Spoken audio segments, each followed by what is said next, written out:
same time, as I've gotten older, I've come to appreciate and enjoy sharing experiences with other people. So, actually just right before we jumped on this, I was on a call with one of our customers and he's getting ready to go on an axis hunt in Hawaii. And I was like, must suck. Like that must suck. But at the same time, I'm like, dude, like let me know how it goes. Like I live vicariously through other people. But, I'm like with the guiding thing, getting to see people and experience like that with others is really kind of what I become passionate about. Like I've been very fortunate to, have done some cool stuff, like killed a few decent animals, but now I find more enjoyment in like getting other people like, either into archery or sharing experiences with them. So it's a good trade-off.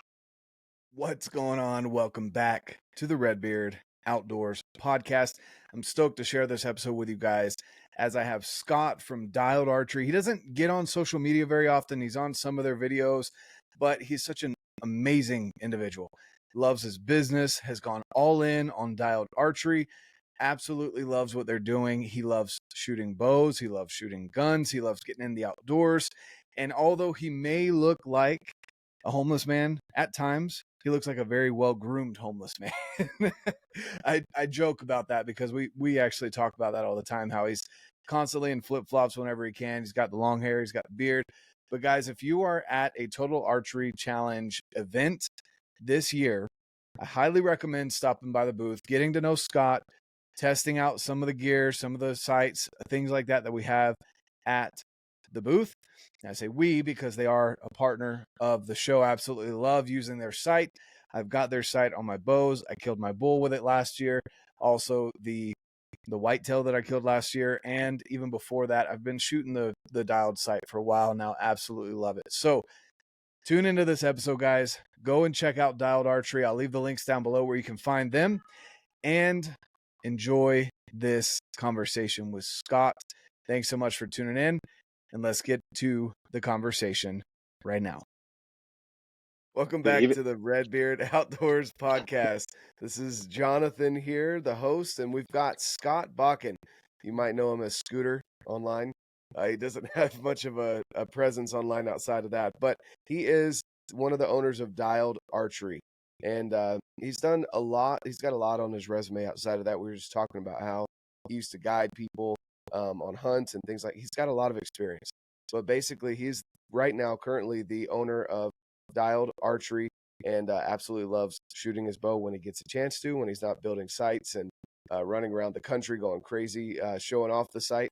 But for people that don't know who you are, Scott, from the previous podcast that we had you on, who are you? Nobody. No, I mean, yeah, so in a nutshell, like you said, I'm one of the owners and founders of Dialed Archery. Outside of that, I mean, archery's pretty much been all I've done. It's all I've known. So since I was very young, I always knew I wanted to be a bow hunter and end up in the archery industry. So my whole career has just been based off of the archery industry, which sometimes I think is a little sad that, I don't really have any credentials outside of archery, but at the same time, I mean, it's an industry I love and I'm passionate about. And, the cool thing is just over the years, like the people that, I've met, being introduced to you. So yeah, I guess that's me in a nutshell, just an archery nut that's trying to make a living selling archery stuff. Yeah, an archery nut that no longer gets to shoot his bow because he's too busy working on everyone else's stuff. Yeah, no, it's that's one thing that like when you go through college or as you're advancing in your career, like you follow kind of this framework, right? Like, so you got to do this to get to this point, then you got to do this to get to this point, but they really don't prep you for when you become your own boss or like own your own business, that you really don't get to do anything fun anymore. So yeah, unfortunately, my time for shooting my bow or hunting for myself is pretty limited, but which kind of sucks. But at the same time, as I've gotten older, I've come to appreciate and enjoy sharing experiences with other people. So Actually just right before we jumped on this, I was on a call with one of our customers and he's getting ready to go on an axis hunt in Hawaii. And I was like, must suck. Like that must suck. But at the same time, I'm like, dude, like, let me know how it goes. Like I live vicariously through other people. But, like with the guiding thing, getting to see people and experience like that with others is really kind of what I become passionate about. Like I've been very fortunate to, have done some cool stuff, like killed a few decent animals, but now I find more enjoyment in like getting other people like, either into archery or sharing experiences with them. So it's a good trade-off. Yeah, no, I definitely understand that. And guys, if you see him around at Total Archery Challenges or at shows or wherever he's probably in flip-flops and his hair, he might look like a homeless man just a little bit, a jacked homeless man, but uh, he enjoys it. He's got his own style, and I reference Scooter, but if you guys haven't seen the Scooter videos, highly recommend that you go and check him out on the Dialed Archery If YouTube if page. if you want to know what rock bottom looks like, that's that video in a nutshell.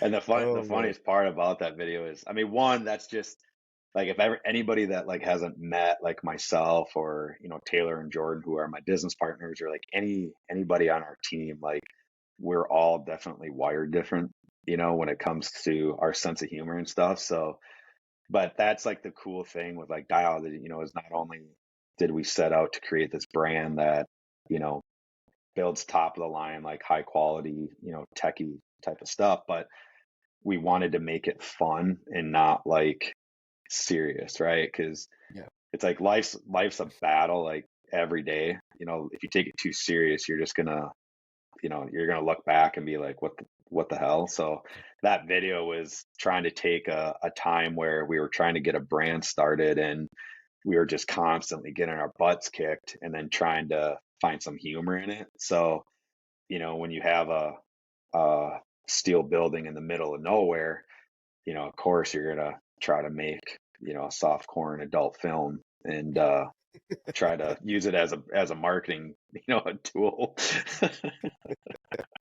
So Yeah, it so uh I guess it I it guess it, it my was fun. It was fun, but the I'll never forget when we first launched, because that was like the introduction of kind of Dialed and like who was behind Dialed.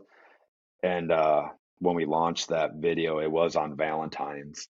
And I'll never forget, one of the first people to like reach out to me was my mom.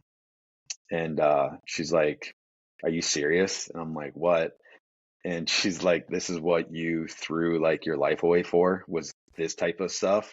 I'm like, This is exactly, mom. Yeah, this is this is exactly what I like you could just hear the disappointment mhm. like in her voice. And my mom was one of the ones where like when I told her like, "Hey, I'm quitting my job, selling my house, and I'm investing everything into this company," she's like, "You're an idiot. Like it'll never work."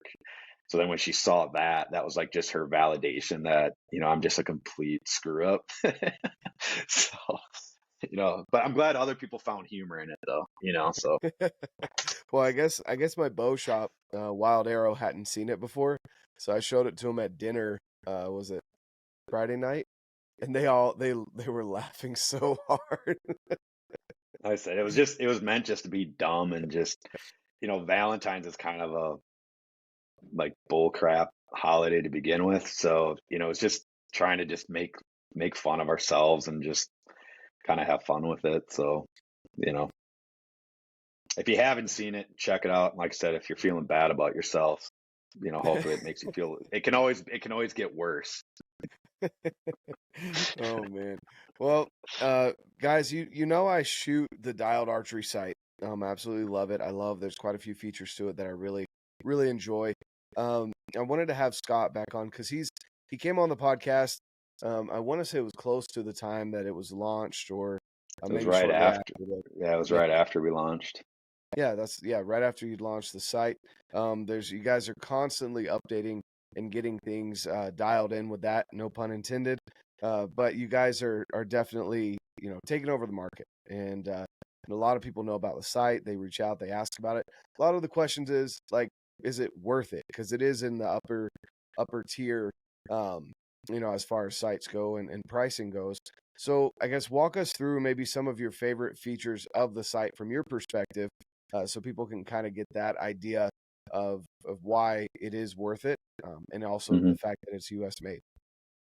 Yeah, that's the big one, right? Like the fact that it is US made and not just made here, but like we source all of our materials domestically. So, you know, everybody at Dialed, we're all patriots, like we love our country. So that was one thing when we started the company, we're like, it's American made or not. Like, I mean, there are certain components that we do have to get overseas, like our levels, just because nobody domestically makes them. And if they do, like the cost is just insane. But outside of that, we do everything, here in the States. But, the big thing with the Arxos is, and just kind of like sites in general are kind of tricky because, the price of sites have increased substantially over the years. And a lot of that is just cost of materials and just machine time, like it's just costs have gone up. But it's kind of weird because, at the end of the day, a site it's a sighting tool, right? Like all we need is just something with an indicator on it that we can aim with. But the Arxos is a site where I truly believe like I could give anyone an Arxos and they would benefit from it, right? And not benefit in the sense like I can't say it's going to make you more accurate because a lot of that is on the shooter and all that stuff, but you will see a benefit from it. And one of the big areas is like with our angled elevation rail, which that's probably one of my favorite features, just because one, it's never been done before. Like it's truly a unique design that has never been done.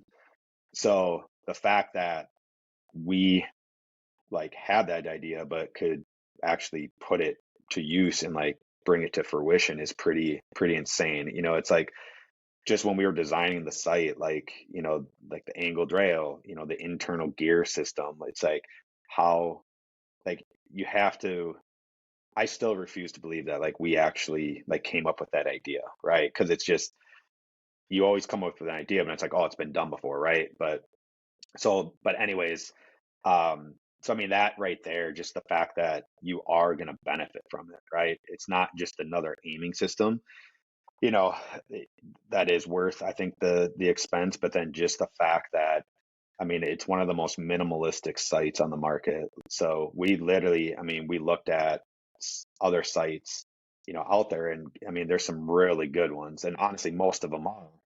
But it's just they became so complicated that even like someone like me who, I've spent a lot of my life behind an archery counter working on stuff. Like even I look at it and I kind of get intimidated. It's like, what am I supposed to touch? What am I not supposed to touch? Like, Mm-hmm. so we took the Arxos and we just wanted to make it very simple, and minimalistic to where, any exposed hardware that you see, that's meant to be adjusted. And then anything that's not meant to be adjusted, we hidden away. So just the simplicity of it, which simplicity leads to durability. I think the Arxos is one of the most bulletproof sites that, that's out there. So, I mean, it's meant to be used and abused.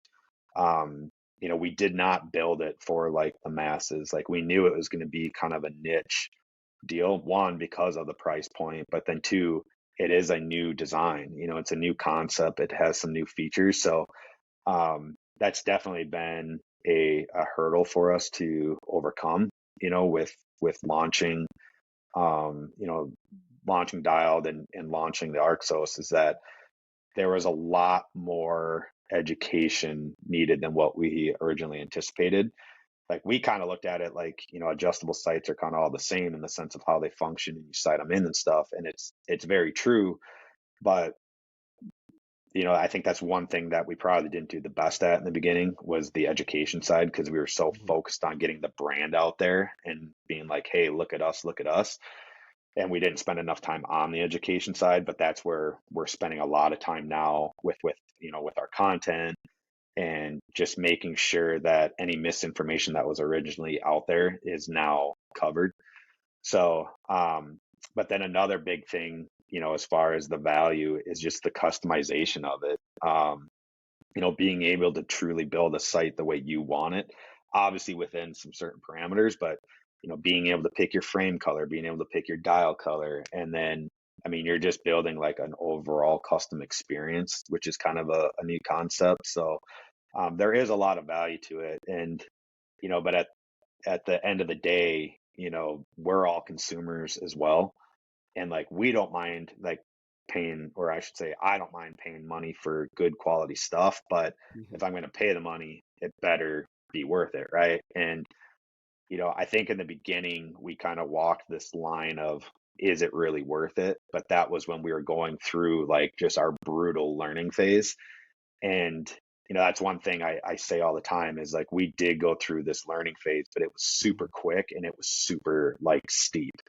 But that's one thing I think it says a lot about like our company is like, when we move fast. So like if we need to fix something, we fix it now. Like, and a lot of times it costs us more money doing that way, but it's just, that's how passionate we are about making like the highest quality stuff we can, and making sure that if people are going to spend their hard-earned money on our products, that they're getting a product that warrants that price tag, but also they're getting the service that comes along with it. So like that's a huge thing we focus on, is the service side. Like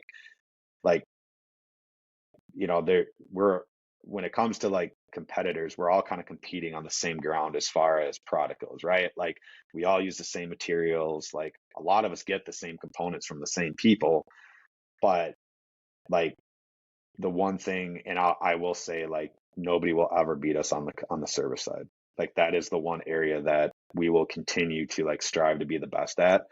And if you're going to try to beat us at that, like that's going to be a tough battle, because that is where like we put a lot of our priority. Yeah, no, I definitely agree with you on that. And I always challenge people. One of the first things I ask people, if they have any kind of issue with maybe a bolt or screw or some question even with the site, I'm like, well, have you reached out to them? No.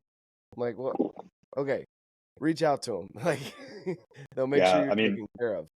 yeah, and we do. And we take every customer service like email, like we take seriously, because that is the bloodline, to our company. And like I said, that is where we can truly compete, at the higher level than a lot of other companies. But at the same time, like I said, we're consumers too, like, it goes back to like that saying, that we've all heard millions of times in our life, like, treat others how you want to be treated. Like I've had horrible experiences with companies with the customer service side, right? And it really puts a bad taste in your mouth to where you don't even want to mention their name ever again. So that's how we operate, right? Is we want to treat our customers like we'd want to be treated as customers. And at the end of the day, like without our customers, we don't have anything. You can have a billion-dollar idea, but if you don't have the people supporting it, it's never going to reach its potential, right? And there's certain ebbs and flows with that. Like, we appreciate any and all feedback as long as it's constructive, right? But if you're just going to reach out to us to be an asshole, then you're probably going to get a pretty similar response from me. But if you're truly like providing feedback to try to help us, we take all that to like heart. And a lot of the changes we've made over the last, I guess, almost 3 years have been based on, customer feedback and stuff. So like we've said it before, and like we just sent an email out just kind of thanking everybody for supporting Dialed, because we just moved into a new building and stuff. But like Dialed customers are not just customers, like they're not just a number. Like we truly take that support like to heart. So it means a lot to us. And we try to show that, with like our products, like, so if you have an issue, seriously, just reach out. Like, we'll take care of anything is the best we can. Yeah. No, for sure. And that's a big deal, especially when people are dropping, a good chunk of change on a site. They want to know that it works, which I can guarantee you that it does. But if you ever have questions, also you want to know that there's a team that backs up that investment that you put into your site. Because again, people could be bouncing from a straight, not even a slider site, and learning it completely new, but they just like your site because maybe it looked good online, and then they bought it and they were like, okay, awesome. Now it's maybe a little complicated for me because I'm not used to it. And again, I always challenge those people to reach out because it's definitely worth it. It's a site that's Yeah. worth it. So, Yeah. go ahead. Well, no, I was gonna say, like, I get that's literally what I've been doing all morning was, jumping on the phone 'cause just sometimes it's easier to explain stuff over the phone than an email. But I mean, I wish, like, it goes back to, just talking about like bill of materials and stuff, and just how everything has gone up in price, and it sucks. And I mean, because like when we designed the Arxos and we were getting ready to launch it, I was like when we started doing the math and coming up with okay, what price do we have to charge to just like make some money, not get rich off it, but just be able to make this work. It's like, dang man, that's getting up there. But just everything, I mean, we see it every day, right? But that is one thing that we try to stay conscientious about, is that there is a ceiling. And you know the price of bows, the price of, I mean, everything is just outrageous. But we try to maintain like somewhat of a decent pricing on stuff. But like I said, we know people, times are tough now with just the price of gas and groceries. And I mean, we see it just like when we're traveling, right? Like it's insane. So if somebody's going to spend $500 to $500 on one of our products, like there better be some added value with it. And that's where the customer service side comes in. Like, I mean, I like, one of my big dreams is that Dial gets to a place where we can have a fleet of private jets. So where if somebody has an issue, I can just hop on a plane and fly to them and fix it for them in person, right? Like I would love to do that. And that's where I love going to like all the different events, like that we go to, because now I can be there in person. And if you have any issues, we can just tackle it right there, right? Where I feel bad sometimes trying to explain stuff over the phone, where I wish I could just go there and just do it for you or show you. But so we try to do the best we can. But I mean, if anybody has any issues, like it's, I mean, we'll get it taken care of. Oh, for sure, for sure. So, with that being said, let's I guess what you said your well, I guess I asked a couple of highlight features that you really enjoy. You mentioned the rail. Hmm. What's I guess give me two more. So the rail, I would say the second one is our top level system. So we put our level in the top of the housing rather than the bottom of the housing. And the main reason for that is now the level's more in your peripheral vision. So with a level in the bottom, specifically if you're shooting longer distance, and it's more, I would say it's more, it's more of a thing when it comes to like a single post versus multiple pins. But um, when you're aiming and then you want to look at your level, you have to take your eye off the target to look at your level, and your hands always follow your eyes, right? So if you take your eyes off the target and you look down, your hands are going to go down. So now you're sitting below the target, and then you have to fight gravity to try to get back on target. So you're just expending more energy.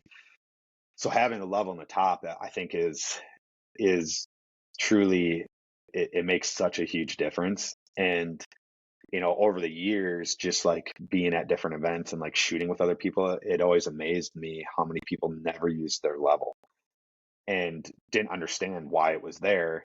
So going through the design process of the Arxos, that was one thing we discussed, was like, nobody ever uses their level because it's in my opinion, it was in a really bad spot. So if you Yeah. put it in a more convenient location, people will use it more. So that I would say would be our number two. Um, I think just the overall design of the Arxos, having the inside switch tape, capabilities, and just again, just having that customization feature.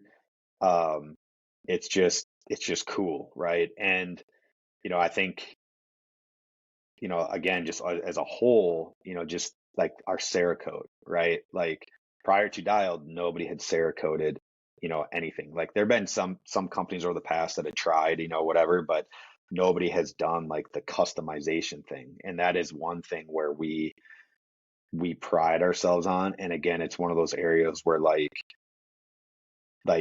it'd be a very, very hard battle to beat us at that, because we're such perfectionists and we pay so much attention to detail. So like if we say our dialed sage matches a Matthews ambush or a Hoyt wilderness, it's gonna freaking match. It's not gonna complement it or be close. It'll match it exactly. So I think that part's like pretty cool. Because it does, like, it just changes the whole look of a setup, right? Like if you have this bow with this riser color and then you have a sight to match it, it just makes it look like it's all one piece, which just, Mhm. you know, especially as guys, like we're like, oh, color doesn't matter. Like, especially me, I'm like the most basic guy ever. And, like, so just give me, I don't care, because I'm gonna beat the crap out of it anyways. But we do care, right? But it's kind of that, like, you look good, feel good type of mindset. So if your bow looks good and your setup looks good, it's going to make you feel better, which will give you more confidence. So yeah, it's just kind of like the whole system as a whole, just I'm really, like, I'm really happy with where the Arxos ended up. Again, in the beginning, it was pretty rough going, but you don't know what you don't know, right? When you're assembling a couple dozen of them, you realize certain issues, but until you actually mass produce them, you don't really know anything. So, you know, um, I really like just the overall system. And like I said before, the Arxos is a site to where if you shoot it, you are going to see a benefit from it. So, um, yeah, like I said, the rail and the level are probably my two favorite features, but just the system as a whole, I think it's just a winning recipe. Oh yeah, and then there's a couple things you guys have added over this last year. One of them being the sight light, Hmm. which is a pretty awesome feature. And I never have issues, and I run the 10,000 pins. Some people prefer the 19,000s for hunting, but the 10,000 pins, I've never had an issue with getting light into them. Some people are concerned about that. Hmm. Never had an issue. And then with the light, feature for dusk shooting or whatever, right before last shooting light, it gets a little dark. You want to make sure you make the most accurate shot if that's when you're shooting. That light feature is pretty awesome. Hmm. And also you guys also added lenses. So for people that Hmm. need lenses, that is an option as well. You can get a lens Yep. kit for your sight. Not a Yep. lot of hunting sites provide that, and for people that need that, that's a big deal. I'm actually putting together a site from you guys that I'm going to use for some 3D archery with those lenses, just to mess around with it and see how that goes. Because I like the housing. The housing's really cool. Hmm. And of course adding the lenses is going to be awesome. So with that being said, I guess those are Scott's top three. But Scooter doesn't know what he's doing. Don't take yes, any advice from him. the scooter jet is what Dialed's gonna have. That's what. Yeah, it's just gonna be that image of laying on the couch just across the side. No, you need to wrap it in like a flip flop, like Yeah, I do love flying do love a flip good flop flip through the flop. sky. Yeah. That'd be awesome. So let's talk a little bit more, maybe pivot a little bit more as to what Scott has done even before Dialed Archery. Some of your experience out in the woods. You've always loved hunting. You've obviously got some great whitetails behind you. And a turkey fan, or maybe that's just your hair. But no. No, there's a turkey back there. Brief interruption here in the middle of the podcast, guys, but I wanted to remind you that if you're listening to this in April, I have the Dark Energy giveaway going on right now. Definitely go check that out. The link will be down below. All I ask is that you subscribe to the YouTube channel, leave a comment down below on this video if you're interested in getting in on the giveaway, and go and like, follow, leave a review on the podcast, whether it be Spotify or Apple. Shoot me an email with your screenshot of both the subscription here and the review on either Spotify, Apple, or both, and you'll get entered to win. We're giving away a couple $100 worth of gear from Dark Energy. You definitely want to make sure you're in on that. Now let's get back to the conversation with Scott and Dialed Archery. But with that being, obviously you enjoy it. It's not something that you got in the market to get rich, right? That's not your plan. You enjoyed it. You genuinely did it before Dialed Archery. And kind of talk us through. You did some guiding. Hmm. You grew up hunting. You wanted to be a bow hunter. Kind of walk us through your transition. Yeah. So, I mean, like I kind of said in the beginning, I mean, archery's always been a part of my life. And, growing up, I did not come from a hunting family. My dad wasn't a hunter. My mom's side, like, my uncles and my grandpa, they did some like small game hunting and stuff. But, I really didn't have, like, it wasn't like a hunt, like an environment that like bred hunting. But it was actually my uncle on my dad's side that he was a huge bow hunter. And so he's the one that kind of like lit the spark of, archery and just hunting in general. And, and then it was because of me, like, my brother got into it, my dad got into it, and then we became a hunting family. But, uh, I can remember back to being this little, just a most obnoxious kid because I was like a sponge. Like, I mean, I read like every hunting magazine. I watched every hunting show. I mean, that was like my Saturday and Sunday morning was I would get up early and I would just go and sit in front of TV and watch hunting shows and stuff. And then I would go out in the yard and, I would chase striped gophers around and try to shoot them with these little homemade bows that I would make. So yeah, like when I got bit, and particularly the archery bug, like, I mean, I was obsessed. And, it's kind of crazy to look back. Like my mom still has all my like elementary school like projects, where you have to write these little short stories as you're learning how to write and stuff. And every single one of them involved me killing something, gunning something, or whatever. And I'm like, holy, if a teacher read this now, like I would have been sent to like freaking who knows where. But so like it was always like I always knew that I wanted to be a bow hunter and that I wanted that to be a career. So like going through high school and college, like I really didn't care about school because all I wanted to do was hunt, right? And I knew I wanted to get a job in the industry. I just didn't know really what. And I remember actually when it came time to graduate high school, my dad actually was the one that recommended like maybe looking into going to like a guide school or something like that. And I was like, no, like, I don't know anything about like I don't even know what that means, right? So um I got lucky and so when you're going into your final years of high school, you have to do some sort of like work release program, right? So my neighbor at the time, um uh at the church he went to, our local archery shop owner went to the same church and just so happened to be looking for some part-time help. Well, neither one of us was old enough legally to get a work permit in Wisconsin. So I grew up in Wisconsin. So in Wisconsin, you had to be 14 before you could get a work permit. And I think I was 13, maybe, my buddy was 14. But anyways, we went to work for this local archery shop and he stuck us in this back room because we technically didn't have a work permit. And we fletched arrows, built fishing lures, but I loved it, and that was like, I couldn't wait to get out of school so I could go to work.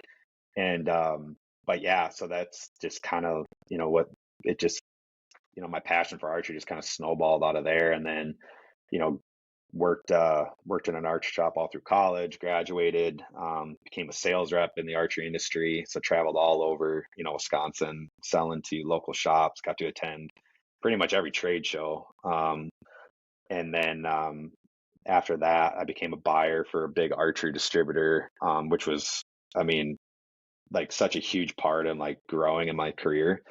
And then went to work for a family-owned archery company. And then, you know, just as I again kind of progressed, I just always went back to like, what's my ultimate goal here? Like, where, it's kind of that cliche, like, where do you see yourself in 10 years, right? Mhm. Like, people would ask me that and be like, man, I'm just trying to make it through today. Like, it's hard for me to see what I'm doing at the end of tomorrow, So, but I really did start thinking about, okay, what is the end goal here? Like, am I just gonna work for somebody else the rest of my life? Which that's fine, right? Be it like, being an entrepreneur, I mean, there's a huge, like, there's people that like excel at that, right? And there's something to be said for that. But I just, I was always the type growing up where like, if you ever told me I couldn't do anything, I'd be like, oh yeah, watch this. Or I'd end up hurting myself trying because I always hated being told you can't do this, you can't do that. And, watching my uncle, start his own archery company and being part of that, and then eventually getting to a point where like there was an opportunity to purchase a hunting company, which a lot of people don't even know, like that was like part of my, my life. But going through that process, that's when I was like, okay, someday I want to own my own business. And then, meeting my two business partners and becoming friends with them, it just, we always talked about like, it seems like there's a play here, but, and it seems like like this group is being undervalued right now. Mm. And we could be doing a lot more. And, like going through COVID when like, you know, Wisconsin was shut down for 3 months, but like I still had sales guys on the road and stuff, and I was still working. But I was like, man, here, like I'm still busting my ass through this time when we're shut down, but for what, And it just really, I just started thinking like, there's just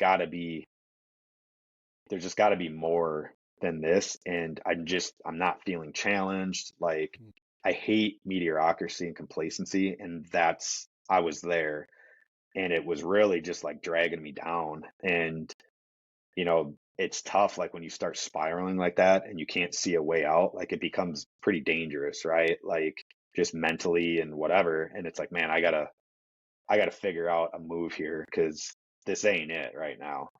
And so then talking with Taylor and Jordan, my business partners, it kind of ironically, they were in a very similar spot where they were just looking for a next challenge, right?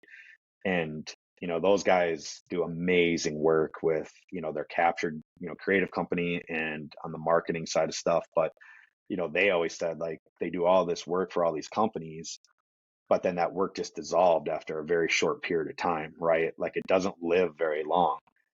And it's like, well, okay, so again, you guys have these assets and these tools. I have these tools, and none of them are really being put to good use right now. So what do we do?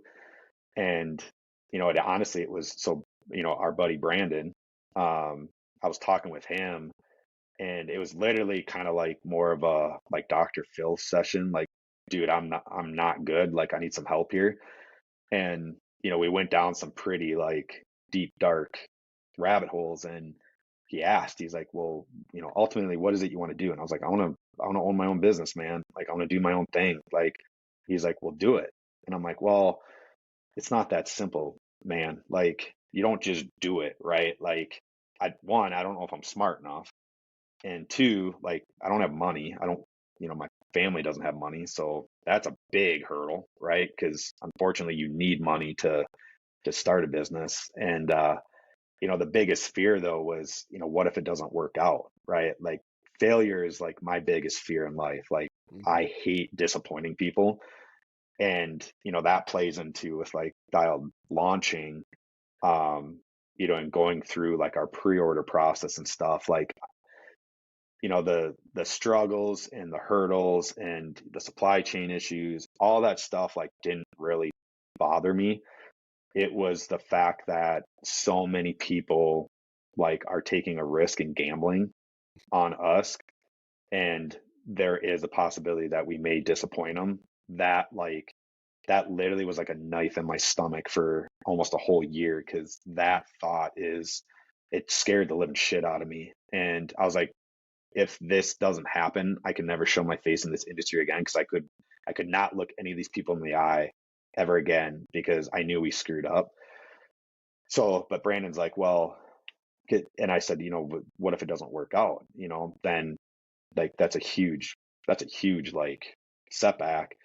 But it wasn't like, a setback in life. Like I knew I would figure it out and bounce back. But he's like, well, what if you don't do it? And I'm like, well, I would regret it for the rest of my life. And he's like, well, there's your answer. I'm like, damn, dude, like I never thought about it that way. So the next day, Taylor and I talked, and I was like, dude, I think we should do this. And he's like, I think the same thing.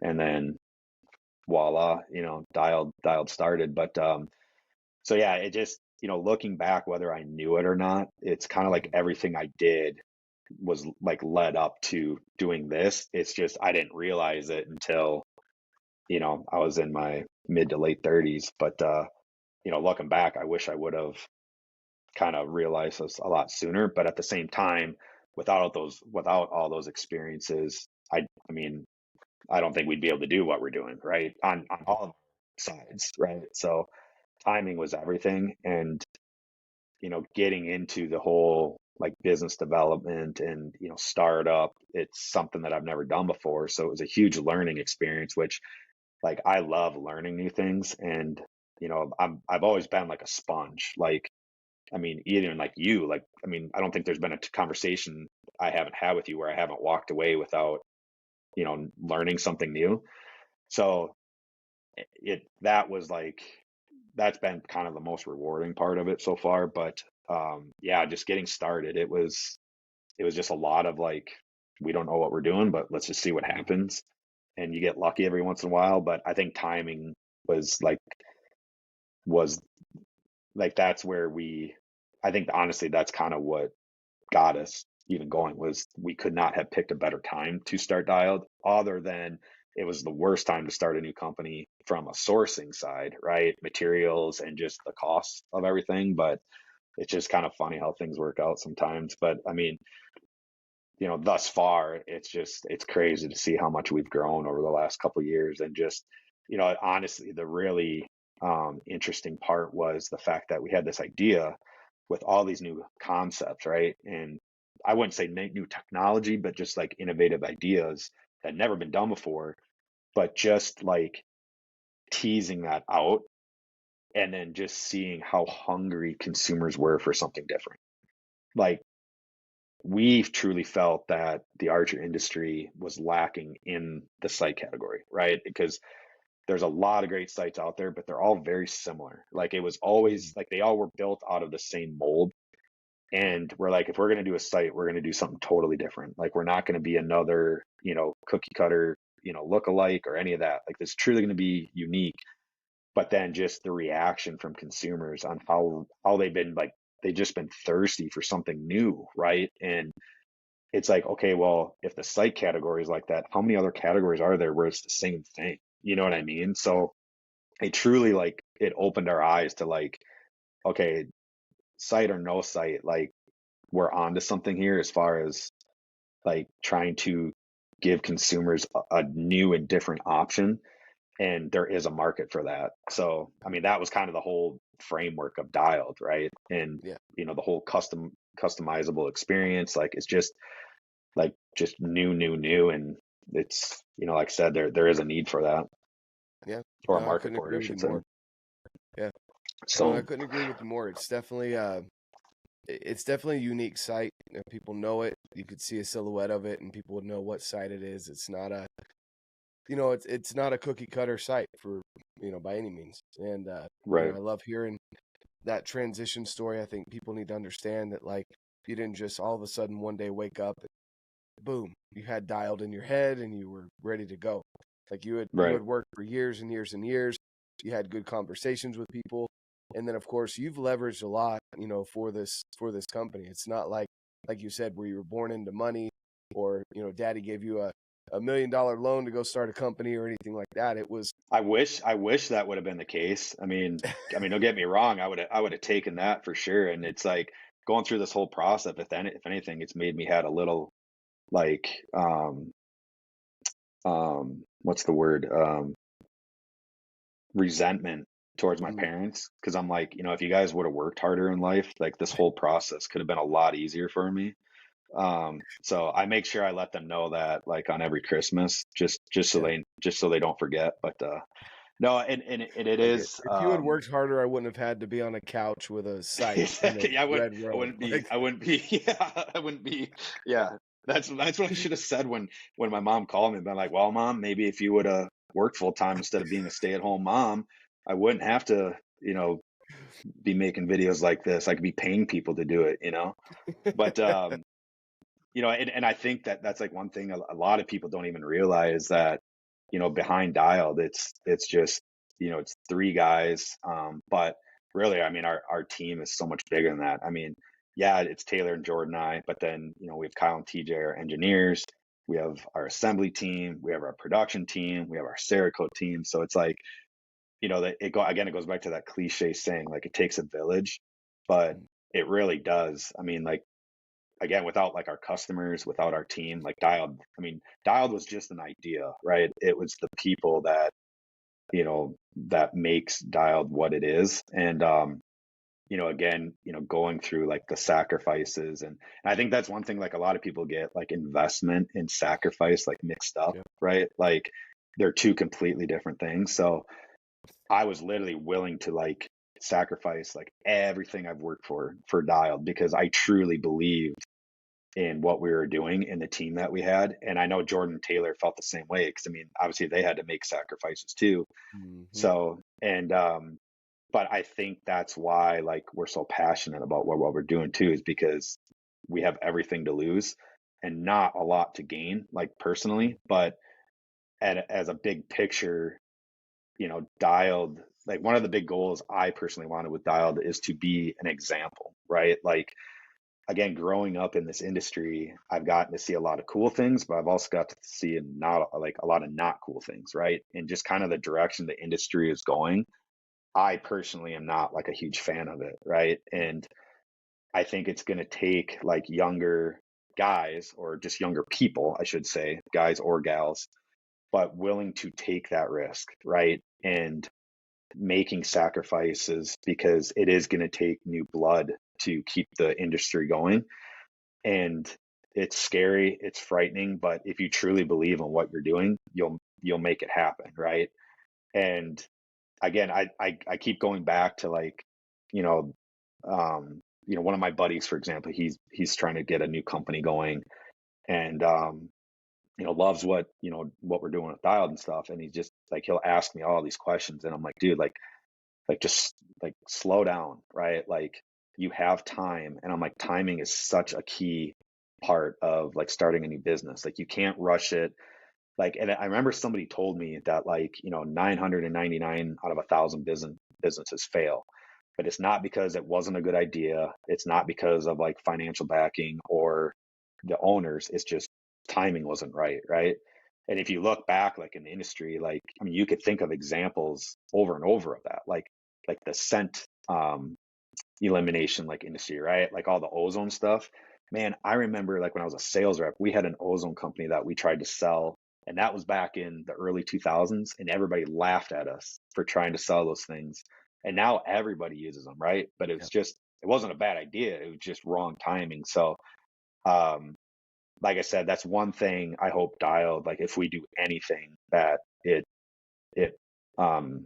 encourages people to do what we did and take the risk. And I know, you know, not everybody is in a position to do it, but if you truly believe in it, I mean, it's worth it, right? And I mean, Dialed, we're still young, right? Like, I mean, we're going into, well, we're in through our third year. So, but I mean, from a industry standpoint, you know, perspective, we're very young. So like, we're still like, I mean, it's still like every day we're battling, right? It's like, man, like, are we gonna be able to make payroll this week? Like, it's still a struggle, right? But we're definitely, you know, steered in the right direction. And again, it's just the support has been unreal. So No, I love it. I love it. And it's, you know, it's something that I think is real for people. I think they need to understand how real it is to start a business. Again, if you don't have someone that's giving you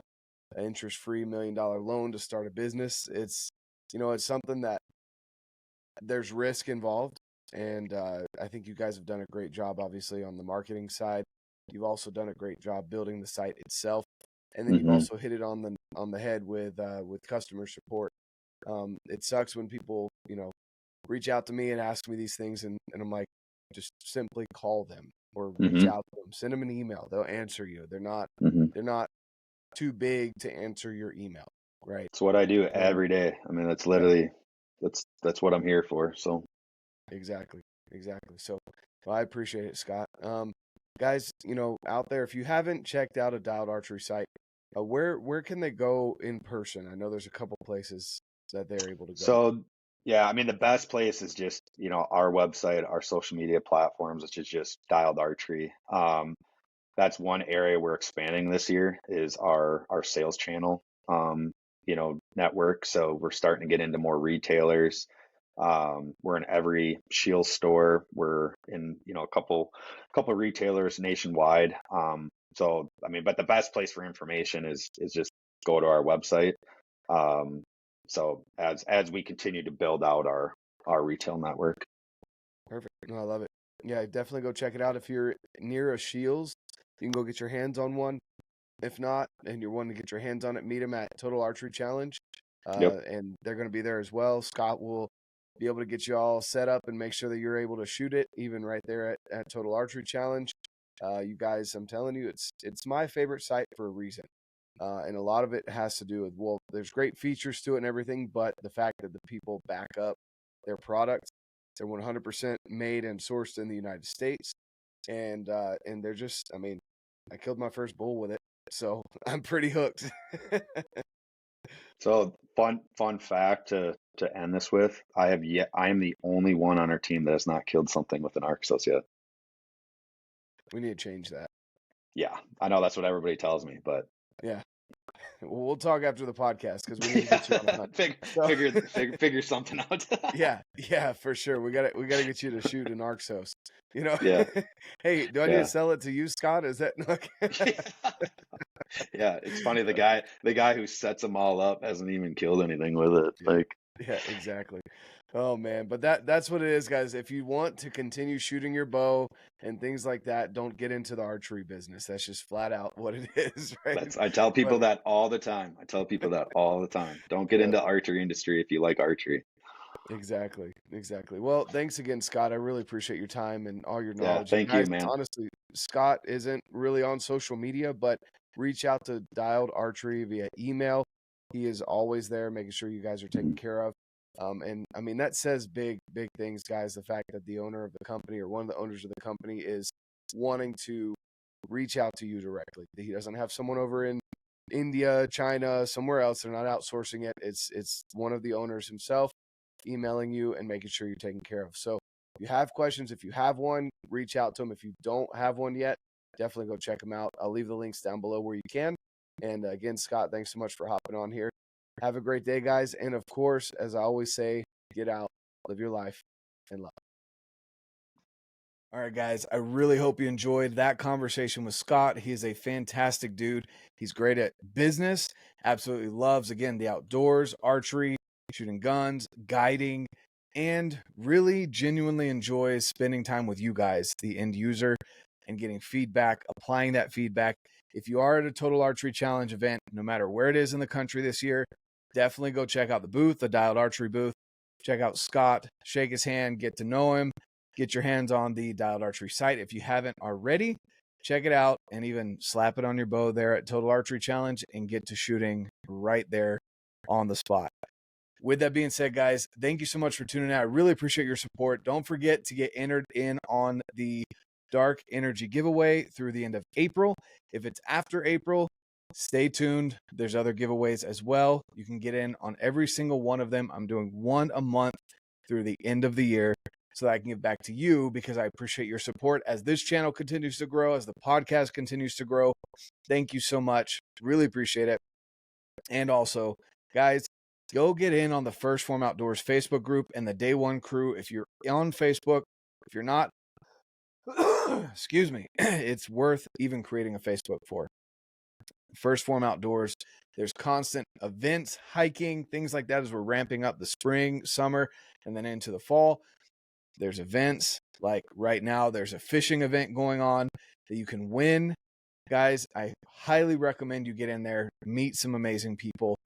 Thank you so much for tuning in. I really appreciate it. I can't express that enough, how grateful I am for you. Thank you. Subscribe to the channel, leave a review on the podcast, and I will see you in the next one. Get out, live your life, and love it.